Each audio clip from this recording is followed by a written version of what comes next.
14e lettre de Sénèque à Lucilius. Je reconnais que la nature nous porte à aimer notre corps. Je reconnais que nous en avons reçu la tutelle. J'admets qu'on lui doit des ménagements.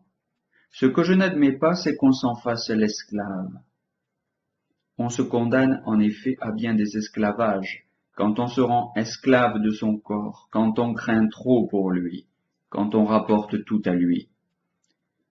Nous devons agir non pas dans la pensée que nous devons vivre pour le corps, mais dans la pensée que nous pouvons vivre sans le corps. À trop l'aimer, nous voici travaillés de crainte, chargés de soucis, en proie aux affronts. Le bien moral n'a plus de prix pour qui le corps en a trop. Prenons de ce corps tout le soin possible, nous réservant, quand l'exigera la raison ou l'honneur ou la foi jurée, de lui faire traverser les flammes. Néanmoins, autant qu'il est en nous, épargnons-lui les incommodités mêmes, et non pas seulement les périls. Retirons-nous en lieu sûr, imaginant sans cesse des moyens d'écarter les objets de crainte. Ces objets sont, si je ne m'abuse, de 3 espèces. On craint l'indigence, on craint les maladies, on craint la tyrannie du plus fort. De tout cela, rien n'ébranle autant les âmes que les menaces de la force. C'est que beaucoup de bruit et de tumulte accompagnent sa venue.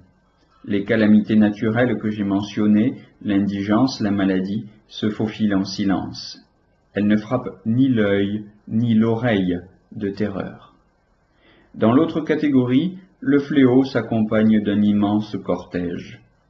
Il a le fer et les feux autour de lui et les chaînes et une cohue de bêtes dressées à éventrer des humains.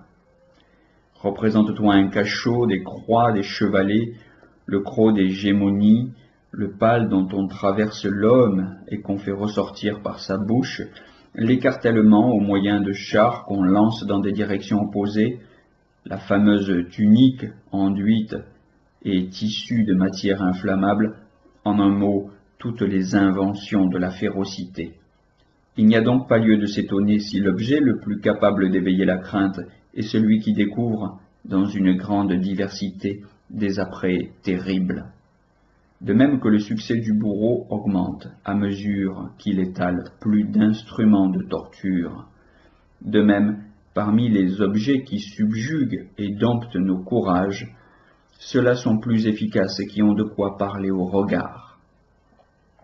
Il existe des fléaux tout aussi redoutables, la faim, la soif, les ulcères internes, la fièvre qui nous brûle jusque dans nos entrailles, mais ils sont cachés. Ils n'ont pas de menaces à dresser, pas de montre à déployer. Les autres, comme les grands appareils militaires, rien qu'à se montrer, rien qu'à s'apprêter, ont eu la victoire. Veillons donc à nous abstenir de toute offense. Tantôt c'est le peuple que nous sommes obligés de craindre. Tantôt, si la Constitution confie à un Sénat l'autorité principale, ce sont les membres influents de cette oligarchie. Tantôt c'est le personnage unique, investi des pouvoirs du peuple pour les exercer sur le peuple même. N'avoir que des amis dans tant de monde serait une grosse besogne. L'essentiel est de ne pas avoir ce monde pour ennemi. Le sage ne provoquera donc jamais la colère des puissants. Il rusera avec elle, comme avec l'ouragan, le marin. Quand tu t'es rendu en Sicile, tu as eu à traverser le détroit. Un pilote trop hardi a méprisé les menaces du vent du sud, qui là-bas amène la houle et fait tourbillonner les eaux. Il n'a pas cherché la côte à sa gauche, mais cinglé sur le point du rivage à proximité duquel Charybde met aux prises les 2 mers. Un autre, plus prévoyant, demande à ceux qui connaissent les parages ce qu'est le courant, quels pronostics fournissent les nuages, et ils voguent loin de ces bords qui doivent à leur gouffre bouillonnant une triste renommée. Ainsi fait le sage. Il évite le dangereux contact de la puissance, ayant surtout bien soin de ne pas laisser voir qu'il l'évite. C'est encore une condition de la sécurité que de ne pas y viser ouvertement, car fuir, c'est blâmer. Multiplions donc les précautions pour tâcher d'échapper au vulgaire. D'abord, ne partageons aucun de ces désirs. Des rivalités d'intérêts sort la bataille. Ensuite, ne possédons rien qui promette gros profit à un ravisseur aux aguets. Sur toi ne porte à peu près rien dont il y ait à tirer, dépouille. Personne n'a le goût de verser le sang pour le sang, c'est du moins un cas des plus rares. Le calcul inspire les actes plus communément que la haine.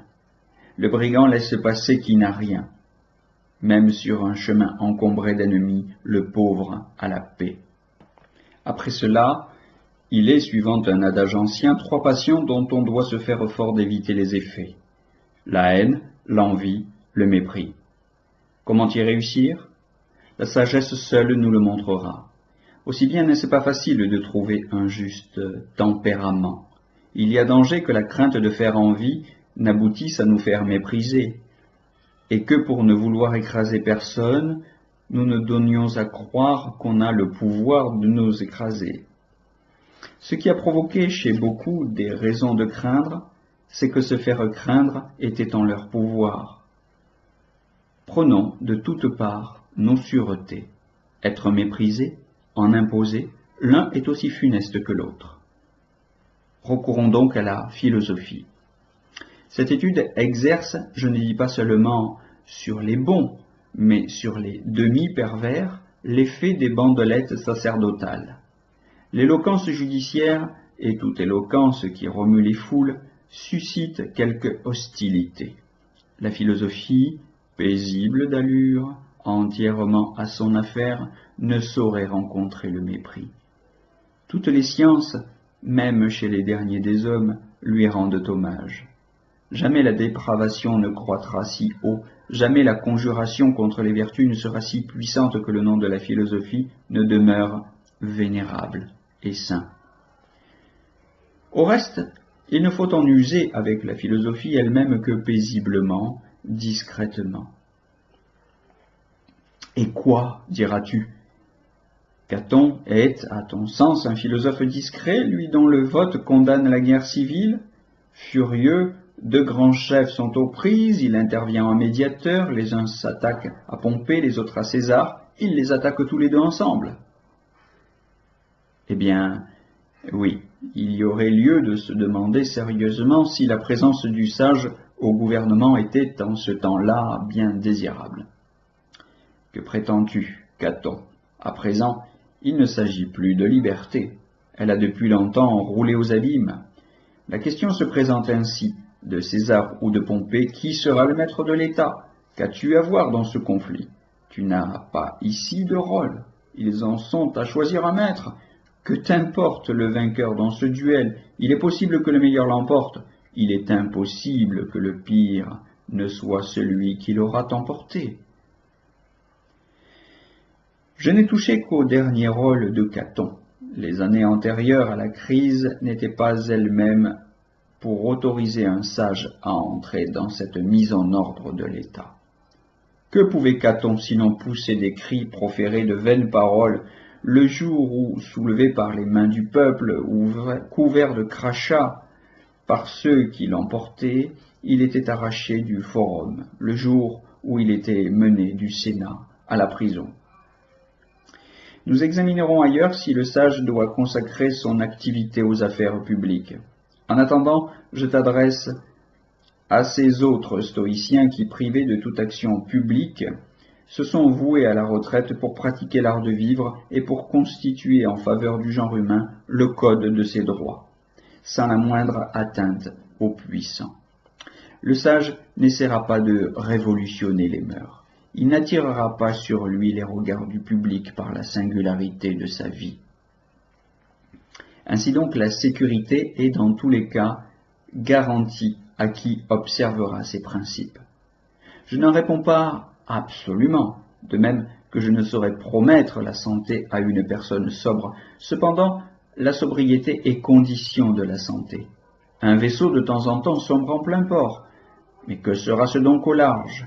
À quel danger notre homme ne s'exposerait-il pas en agissant, en se remuant, quand le repos même ne lui est pas une sauvegarde.